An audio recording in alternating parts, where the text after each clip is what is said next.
అడ్డుగాడంటే ఏమనుకున్నావు? మామూలు అనుకున్నావా?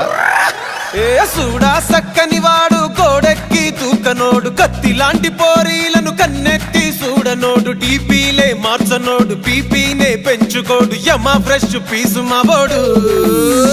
లడ్డుగాడు మా లడ్డుగాడు, మామ లడ్డుగాని పెళ్ళి ఎగ చూసుకోవాలి.